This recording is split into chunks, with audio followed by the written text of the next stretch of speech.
Good evening students. आज हम next topic ले रहे हैं, that is Newton's law of motion. Next chapter start कर रहे हैं, Newton's law of motion. Newton ने 3 लॉ दिए थे हमारे, Newton first law, second law, third law. हम 1 बाय 1 तीनों को डिस्कस करेंगे। उससे पहले जो ये Newton law of motion chapter है, ये डायनामिक्स का पार्ट है। अभी तक जो हम पढ़ रहे थे, motion in a straight line, वो काइनेमेटिक्स का पार्ट था। उसमें हमने क्या पढ़ा, रेस्ट, मोशन, मीन्स हम उसमें क्या पढ़ते थे, इफेक्ट पढ़ते थे। और इसमें हम क्या पढ़ेंगे कि कॉज क्या है, रेस्ट में आने का कॉज क्या है, मोशन में आने का कॉज क्या है, फोर्स क्या है। आज हम इन सब चीज़ों के बारे में डिस्कस करेंगे। Today our chapter is that is Newton law of motion. Newton law of motion, ठीक है। इसमें मेनली हम जो डिस्कस करेंगे वो हम डिस्कस करेंगे force. First of all force क्या है हमारे पास। मान लो हमारे पास यहाँ पे कोई बॉडी है, उसकी इनिशियल वेलोसिटी क्या है, u है। उसके बाद वो v वेलोसिटी से मूव करने लगी, ठीक है। तो इसका मतलब क्या है कि इसकी स्टेट चेंज हुई, बॉडी की स्टेट चेंज हुई। जो इसकी स्टेट चेंज होती है वो क्या है, हमारे पास कॉज है कि क्यों ये स्टेट चेंज हुई, इसने अपनी स्टेट क्यों चेंज की। फोर्स क्या है, मतलब कि हमारे पास ये हमारे पास कॉज होता है। इट इज अ पुश और pull due to which a body changes its state.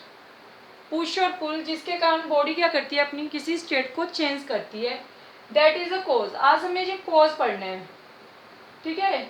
So it is a part of dynamics. अब देखिए जो फोर्सेस हैं वो मेनली 2 तरह की हैं।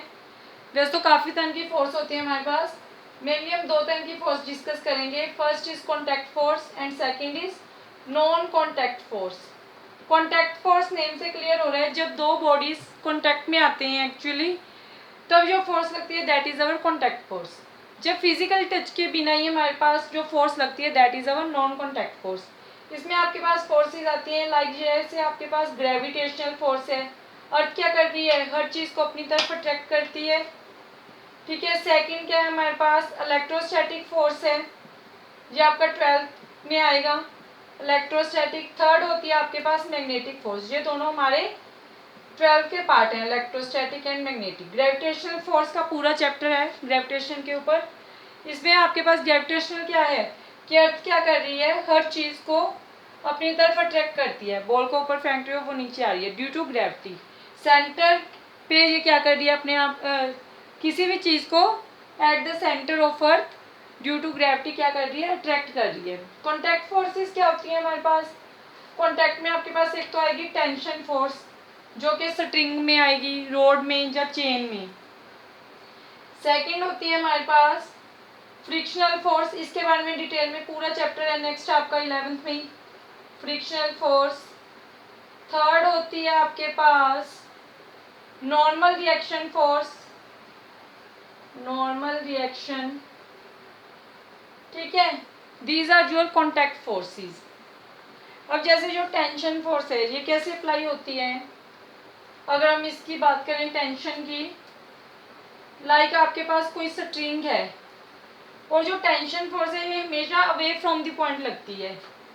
मान लो आपके पास यहाँ पे कोई मास है या आपके पास सरफेस है, सरफेस के ऊपर कोई मास पड़ा है, तो आपको टेंशन अप्लाई करनी है जहाँ पे कोई स्ट्रिंग टाई अप की हुई है। तो ये टेंशन फोर्स है, this is away from the point. अब मान लो आपके पास 2 मास हैं यहाँ पे, एक m1 है एक m2 है। यहाँ पे एक स्ट्रिंग टाई अप की हुई है आपने, एक स्ट्रिंग यहाँ पे है।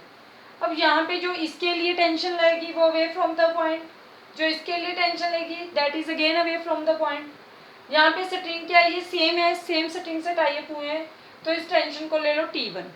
जितनी देर तक हमारे पास स्ट्रिंग चेंज नहीं होती उतनी देर तक टेंशन क्या रहेगी, सेम रहेगी। अब ये स्ट्रिंग चेंज हो गई तो इस मास के लिए again away from the point लगेगी, तो टेंशन यहाँ पे आप ले लोगे T2। टेंशन फोर्स है जो हमारी, ये हमेशा कहाँ लगेगी, अवे फ्रॉम द पॉइंट, जो भी आपका पॉइंट है उससे दूर, अवे फ्रॉम द पॉइंट, ठीक है। और जितनी देर तक अनलेस स्ट्रिंग इज चेंज्ड, जब तक स्ट्रिंग चेंज नहीं होगी, unless string is changed tension remains the same, उतनी देर तक जो आपकी टेंशन है वो क्या रहेगी, सेम रहेगी। नेक्स्ट आपके पास जो नॉर्मल रिएक्शन फोर्स है, नॉर्मल रिएक्शन फोर्स क्या है, मान लो आपके पास क्या है, यहाँ पे कोई बॉडी है, सॉरी ये कोई सरफेस है, इसके ऊपर आपने कोई बॉडी रखी है, उसका मास है m, तो मास ड्यू टू ग्रेविटी ये डाउनवर्ड एक्ट कर गया mg, तो ये मास नीचे नहीं गिर रहा, उसका रीज़न क्या है कि किसी फोर्स ने इसको ऊपर की तरफ रोक रखा है, तो ऊपर जो फोर्स लगती है perpendicular, that is your normal reaction. Normal means perpendicular, ठीक है, जो हमारी परपेंडिकुलर फोर्स लगेगी that is our normal reaction, and इसको हम n से रिप्रेजेंट करते हैं। नेक्स्ट ग्रेविटेशनल के बारे में मैं आपको बताई चुकी, इलेक्ट्रोस्टैटिक एंड मैग्नेटिक 12th का पार्ट है।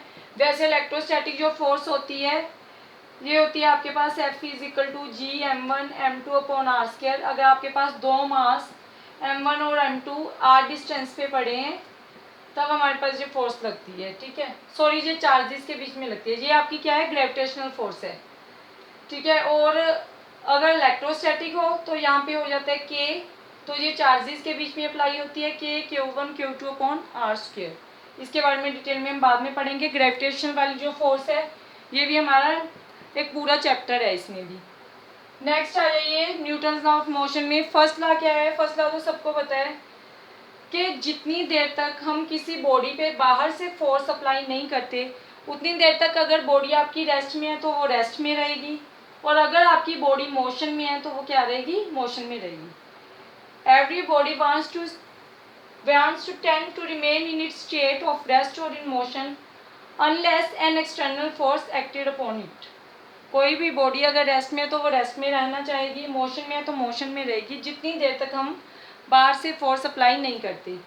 मीन्स अगर आपके पास कोई बॉडी रेस्ट में है तो इसका मीनिंग क्या है कि उसकी वेलोसिटी भी जीरो होगी, अगर वेलोसिटी जीरो है तो उसमें एक्सेलरेशन भी क्या होगी, जीरो होगी। और अगर आपके पास कोई बॉडी मोशन में है तो इसका मीनिंग क्या है कि उसकी जो वेलोसिटी है वो क्या रहेगी, कांस्टेंट रहेगी, बट एक्सेलरेशन उसमें क्या होगा, जीरो होगा, क्योंकि एक्सेलरेशन क्या होता है, change in velocity upon time taken.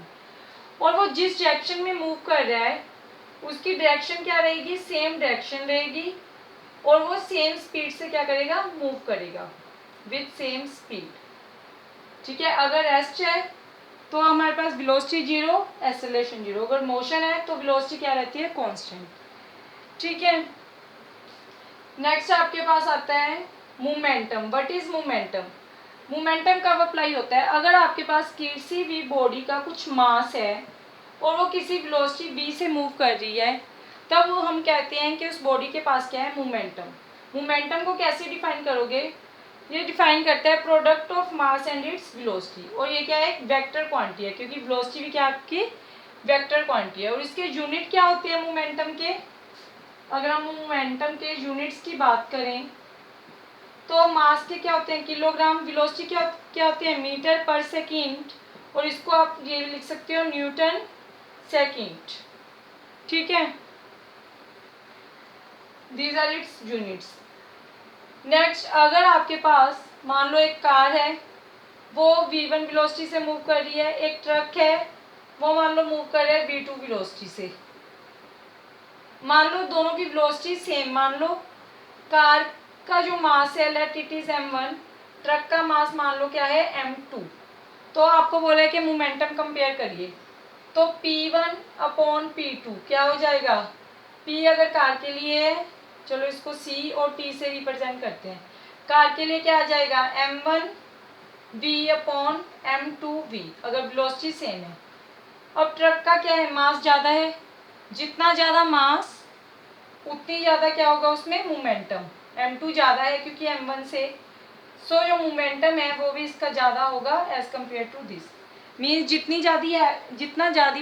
जितना बॉडी हमारे पास हैवियर है, heavier body having high momentum as compare to the lighter body. Thank you.